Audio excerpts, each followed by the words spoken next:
اے امام اہل سنت، اے امام محمد رضا۔ بسم اللہ الرحمن الرحیم۔ ناظرین محترم، اعلیٰ حضرت امام احمد رضا خان فاضل بریلی آپ وہ عظیم شخصیت ہے جن کو رب العالمین نے نہ صرف دینی علوم میں بلکہ دنیاوی علوم میں بھی مہارت عطا فرمائی۔ اس سلسلے میں آپ کا ایک بڑا دلچسپ واقعہ ہمیں آپ کے سوانح حیات میں ملتا ہے، اور وہ واقعہ کچھ اس طرح ہے کہ علی گڑھ مسلم یونیورسٹی جو کہ آج بھی ہندوستان میں قائم ہے، اس یونیورسٹی کے وائس چانسلر ڈاکٹر پروفیسر سر ضیاء الدین، جنہوں نے یورپ سے تعلیم حاصل کی تھی، اور آپ کا شمار اس وقت کے بر صغیر کے صف اول کے ریاضی دانوں میں ہوتا تھا۔ اتفاق کی بات یہ ہے کہ آپ کو ریاضی کا ایک مسئلہ درپیش آیا، اس مسئلے کو حل کرنے کی بڑی کوشش کری، مختلف زاویوں سے اس کو حل کرنے کی کوشش کری، بہت زیادہ وقت لگایا اس پر، کئی دن گزر گئے، لیکن وہ مسئلہ حل ہونے کا نام نہیں لے رہا۔ آخرکار آپ نے ارادہ یہ کیا کہ میں اس مسئلے کو لے کر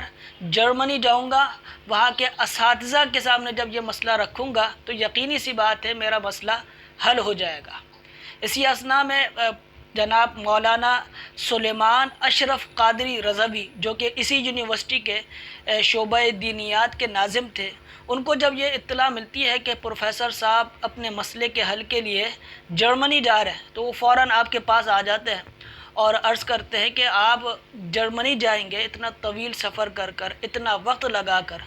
تو تھوڑی سی کوشش کر کر آپ بریلی شریف چلے جائیں اعلیٰ حضرت کے پاس، وہ آپ کا مسئلہ حل کر دیں گے۔ تو یہ سنتے ہیں پروفیسر صاحب اور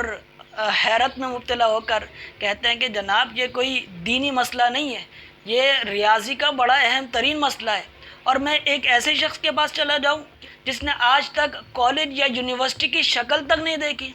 کہتے ہیں کہ میں تو جرمنی جا رہا ہوں، میں بریلی شریف جا کر اپنا وقت ضائع نہیں کر سکتا، لیکن مولانا سلیمان صاحب بہت زیادہ اصرار کرتے ہیں، اور آپ کے اصرار کے بدولت پروفیسر صاحب بریلی شریف پہنچ جاتے ہیں اعلیٰ حضرت کی بارگاہ میں۔ جب اعلیٰ حضرت کے پاس جاتے ہیں تو دیکھتے ہیں اعلیٰ حضرت کی طبیعت کچھ ناساز ہے، اور جب طبیعت دیکھتے ہیں تو آپ عرض کرتے ہیں کہ میرا مسئلہ تھوڑا پیچیدہ ہے اور آپ کی طبیعت بھی کچھ ناساز لگ رہی ہے، تو اگر مناسب سمجھے تو میں عرض کر دیتا ہوں، ورنہ کسی اور دن ہم مسئلہ رکھ لیں گے۔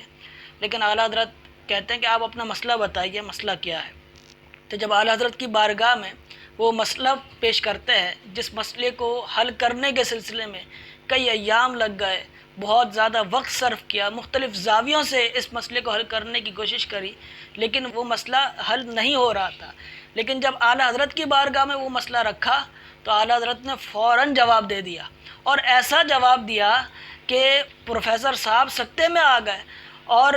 بے ساختہ اپنی زبان سے کہا کہ آج تک میں نے علم لدنی سنا ضرور تھا کہ یہ علم لدنی کوئی علم ہے، لیکن آج میں نے اپنی آنکھوں سے دیکھ لیا کہ علم لدنی ہے کیا۔ اور کہتے ہیں کہ میں تو جرمنی جا رہا تھا اس مسئلے کے حل کے لیے، یہ تو مولانا سلیمان صاحب کی مہربانی ہے کہ جنہوں نے آپ کی جانب میری رہنمائی کری۔ پھر مزید اعلیٰ حضرت نے اپنا ایک قلمی رسالہ منگوایا جو فن ریاضی پر مشتمل تھا، وہ آپ نے پروفیسر صاحب کو پیش کیا، اور جب پروفیسر صاحب اس رسالے کو دیکھتے ہیں تو مزید محو حیرت میں مبتلا ہو جاتے ہیں، اور حیرت میں مبتلا ہو کر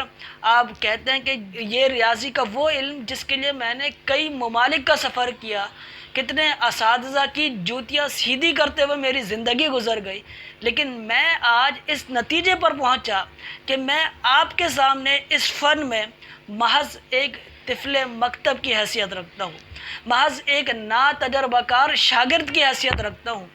آپ مجھے یہ بتائیے کہ آپ کا اس فن میں استاد کون ہے؟ تو اعلیٰ حضرت فرماتے ہیں کہ میرا اس فن میں کوئی استاد نہیں ہے۔ کہتے ہیں کہ بچپن میں جمع، تفریق، تقسیم اور ضرب کے کچھ قواعد سیکھ لیے تاکہ وراثت کا کوئی مسئلہ درپیش آئے تو اس کو حل کرنے میں کسی قسم کی پریشانی نہ ہو،